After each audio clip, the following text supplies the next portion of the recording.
প্রতিদিন নতুন নতুন ভালোবাসার গল্প পেতে আমাদের চ্যানেলটি সাবস্ক্রাইব করে পাশে থাকা বেল বাটনে ক্লিক করুন। বাইরের চেঁচামেচিতে রুমে শুয়ে থাকতে পারলাম না, বাধ্য হয়ে উঠে গেলাম বাহিরে।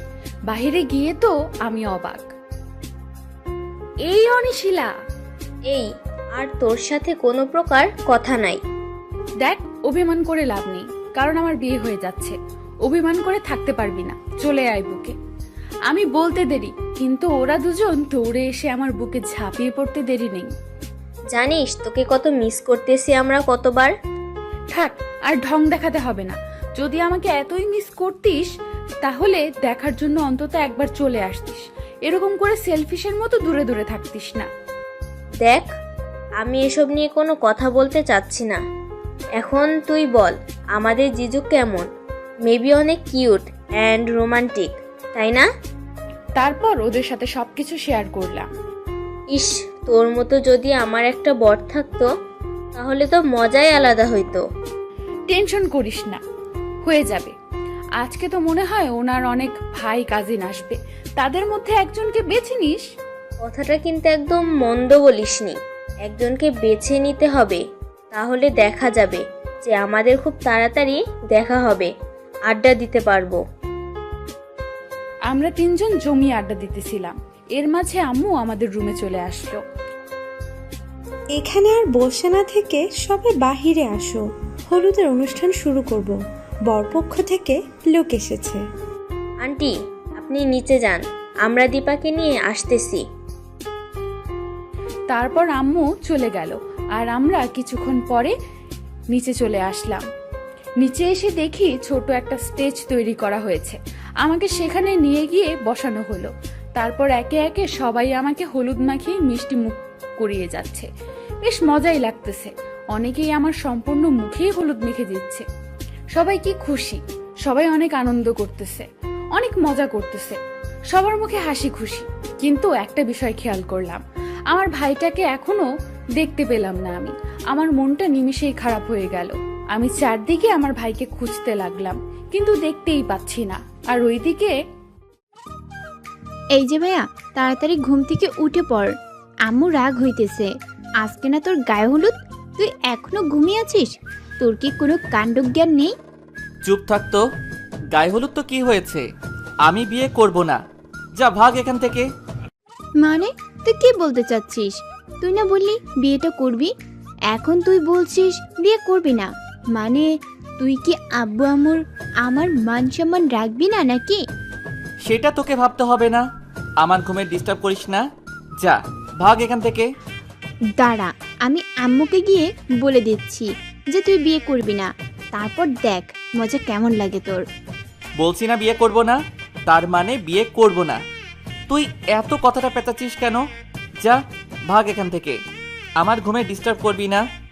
তুই একটু ভেবেচিন্তে কথা বল, ঘুমের দেশে থেকে চলে আয়, একটা মেয়ের জীবন নিয়ে খেলিস না। এখন তুমি কি আমাকে জ্ঞান দিবি, নাকি এখান থেকে চলে যাবি, নাকি তোকে মাইর লাগাবো? কোনটা? তাও তোকে বলতেছি একটু ভেবেচিন্তে ডিসিশন নিয়ে বুঝিস, একটা মেয়ের জীবন নিয়ে খেলিস না এভাবে। যা ভাগ বলতেছে আমার রুম থেকে।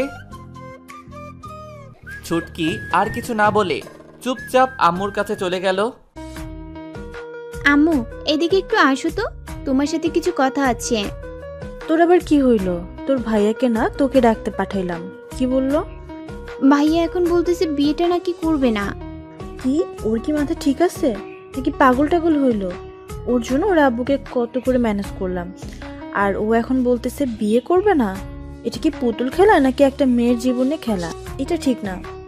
আম্মু, আমিও ভাইয়াকে কত করে বুঝালাম যে একটা মেয়ের জীবন নিয়ে খেলিস না, কিন্তু ভাই আমার কথা শুনতেছে না। তুমি একটু গিয়ে দেখো না।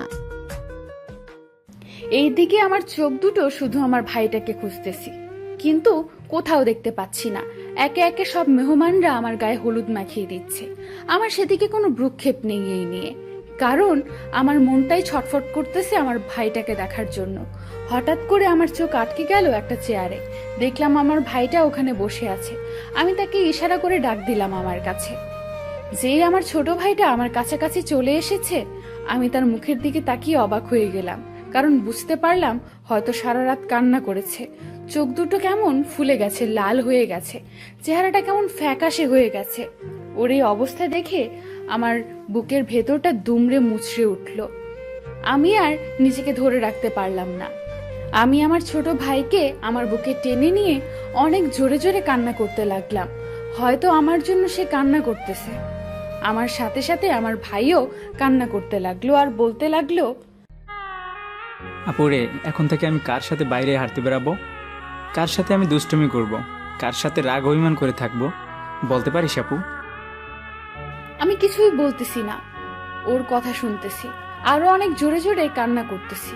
কেন জানি আমার চোখের পানি বাদ মানতেছে না, আমার বুকটা কেন জানি ধুকপুক করতেছে। আচ্ছা, মেয়েদের জীবন কেন এমন হয়? আপুরে, তোকে না দেখলে, তোর সাথে একটু কথা না বললে আমার কলিজাটা ফেটে যায় আপু। আমি সেখানে কি করে থাকবো তোকে ছেড়ে, বলতে পারিস আপু? ভাইয়া কথাগুলো বলতেছে আর অনেক জোরে জোরে কান্না করতেছে, আমাকে অনেক শক্ত করে জড়িয়ে ধরে। আমিও ভাইকে অনেক শক্ত করে জড়িয়ে ধরে কান্না করতেছি আর ভাবতেছি হয়তো তার সাথে আমি দুষ্টুমি করতে পারবো না চাইলেও, আর আমি আমার ভাইকে সময় দিতে পারবো না, কারণ আমি এখন থেকেই অন্যের খাঁচায় বন্দী হয়ে যাচ্ছি। আমার ভাইটা চাইলেও আমার সাথে খুনসুটি ঝগড়াঝাটি করতে পারবে না, চাইলেও আমার সাথে হাঁটতে বের হতে পারবে না, চাইলেও আমার সাথে কোথাও ঘুরতে যেতে পারবে না। আল্লাহ, তুমি মেয়েদেরকে কেন এরকম একটা পরীক্ষার মাঝে ফালায় দাও? দীর্ঘ 20 বছরের মায়া ত্যাগ করে অন্যখানে পাড়ি জমাতে হয়, আর সেখানে অপরিচিত মানুষগুলোকে আপন করে নিতে হয়, আর একদম আপন মানুষগুলো নিজের বাবা মাকে ভুলে যেতে হয় কেন? মেয়েদের এত বড় শাস্তি দেওয়া হয় কেন কেন কেন? কান্না করেই যাচ্ছে আমরা দুজন, আমাদের দিকে তাকিয়ে আছে সবাই অবাক দৃষ্টিতে। হয়তো তারা ভাবতেছে এইরকম ভাই বোনের জুটি কয়জনের হয়।